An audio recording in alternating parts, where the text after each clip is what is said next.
Hey guys, Level Cap here, and today in gaming we got more info about Battlefield 2042's AI bots, Ubisoft taking down a fan-made GoldenEye 007 project, Halo Infinite's multiplayer will have a story, and much more. DICE revealed more info about the AI bots in Battlefield 2042. Up to 64 of them can be in the server at once for Conquest and Breakthrough modes depending on your platform. There are no plans to let players enable or disable bots. Human players will take priority over bots in matchmaking, so if a server is technically full but some of the slots are occupied by bots, real players will replace them. One of the bigger concerns is how good these AI bots will be. Battlefield is an objective-oriented game, and constantly losing because of bad AI teamwork would suck. DICE have been working on intelligent AI bots since at least Battlefield 1. When the game was still getting support, DICE experimented in partnership with EA's SEED research group with teaching bots how to play the game.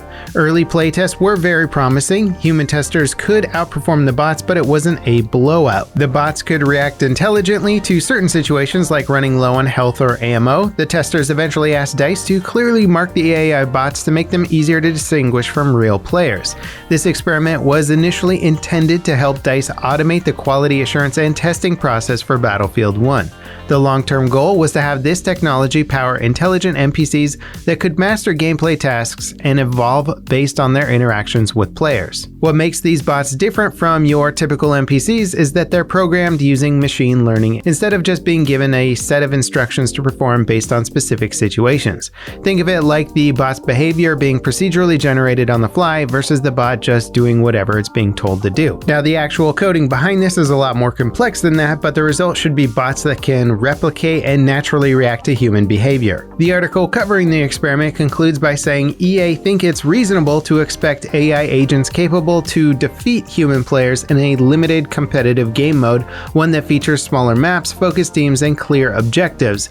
However, at SEED, we're not necessarily out to build AI that will defeat human players. Our aim is to help create new experiences that enhance games and make them more fun. Getting owned by a superior AI isn't necessarily that fun for players in the long run. So it sounds like Battlefield 2042's bots will keep up with real players, but won't be significantly better at the game or anything like that. It also sounds like if 2042 does offer a rental server program, admins won't be able to control if bots are enabled or not. That being said, DICE haven't said anything official about RSP or community games for 2042. Ubisoft removed a fan-made recreation of GoldenEye 007 from Far Cry 5's arcade mode. Mapmaker Crawleywood spent 3 years using the game's map editor mode to painstakingly replicate the classic N64 game. The result was impressive to say the least. The maps Crawleywood created have been removed from the game because of a copyright claim by MGM, who own the rights to the James Bond franchise. MGM's letter to Ubisoft issuing the takedown request says that Crawleywood used their trademarks without permission and that the remakes ride on the coattails of the franchise's success.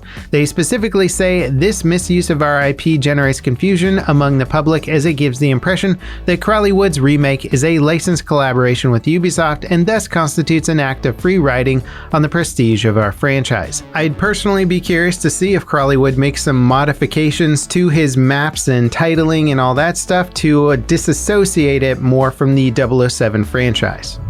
Microsoft clarified one of the key talking points from their Windows 11 reveal yesterday. They announced that app developers would get to keep 100% of their app revenue if they use their own commerce platform. Most app stores take a cut of all revenue generated by an app, even if the apps use a different service for transactions. And that's assuming the App Store even allows for that sort of service. Apple's App Store, for example, doesn't, which is why Epic is suing them. However, Microsoft's new revenue split doesn't apply to games. 12% of all game revenue goes directly to Microsoft when sold on their App Store. That's a very competitive rate, but still incredibly frustrating for game developers who thought Microsoft just handed them a massive win. Upcoming PlayStation 5 game Abandon had its reveal app delayed. The app was supposed to launch today and would serve as a real-time demo of the game, but the game's director delayed the app's launch to August to ensure that it made a good first impression.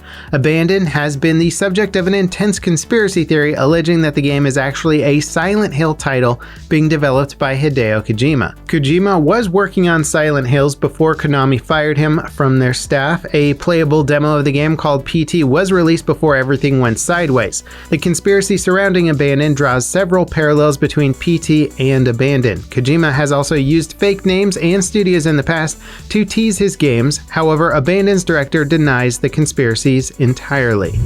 Halo Infinite's multiplayer will have its own ongoing story according to the developers. Its first season of content will be called Heroes of Reach. Week-long events will offer themed cosmetics and rewards that play into a larger narrative. It'll probably be a combination of in-game cinematics and cosmetics like other titles offer. Halo's multiplayer maps and modes have always offered a bit more environmental storytelling and Easter eggs that tie into their respective campaigns, but they've never offered a developed narrative or anything like that.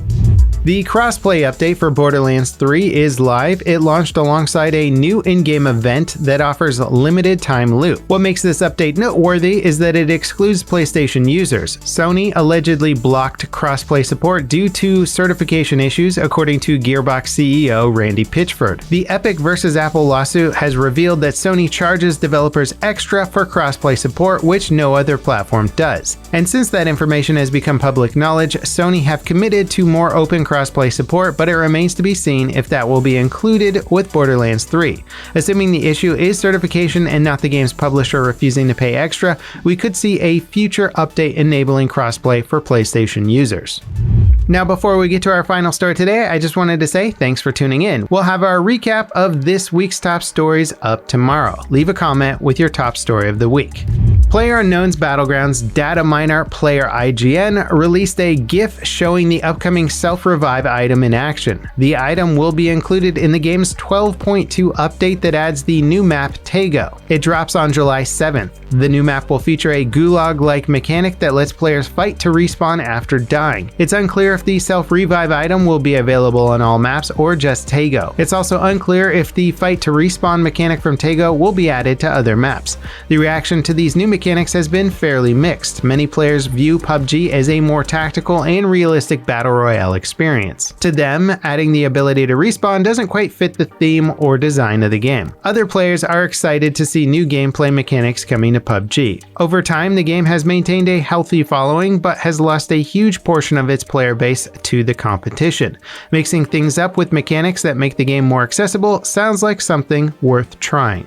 And that wraps it up for today in gaming. Thank you so much for watching. Tune in tomorrow for our full recap, and I'll see you next time. This is Level Cap signing off.